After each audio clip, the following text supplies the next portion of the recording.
28/1/25 செவ்வாய். பொதுக்காலம் 3ஆம் வாரம். முதல் வாசகம். இதோ உமது திருவுளத்தை நிறைவேற்ற வருகின்றேன். எபிரேயருக்கு எழுதிய திருமுகத்திலிருந்து வாசகம்.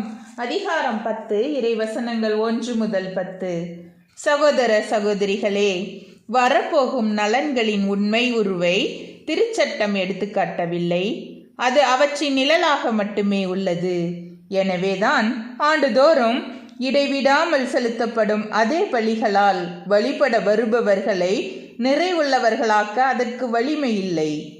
அவ்வாறு இருந்திருந்தால் பலி செலுத்துவது நின்றிருக்கும் அல்லவா?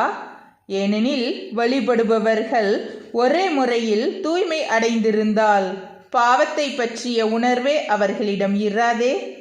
மாறாக பாவங்கள் நீங்கவில்லை என்பதை அந்த பலிகள் ஆண்டுதோறும் நினைவுபடுத்தி கொண்டே இருக்கின்றன. ஆம், காளைகள், வெள்ளாட்டுக்கிடாய்கள் இவற்றின் இரத்தம் பாவங்களை போக்க முடியாது.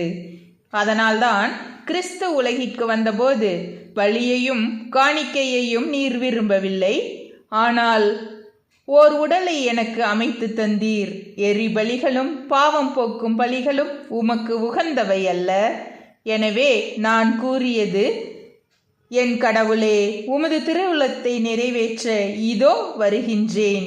என்னை குறித்து திருநூல் சுருளில் எழுதப்பட்டுள்ளது என்கிறார்.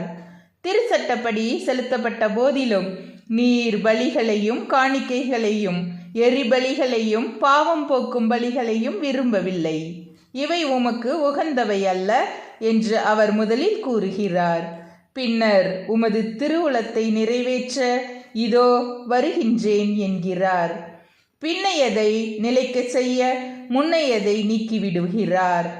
இந்த திருவுளத்தால் தான் இயேசு கிறிஸ்து ஒரே ஒரு முறை தம் உடலை பலியாக செலுத்தியதன் மூலம் நாம் தூயவராக்கப்பட்டிருக்கிறோம். ஆண்டவரின் அருள்வாக்கு. இறைவா, உமக்கு நன்றி.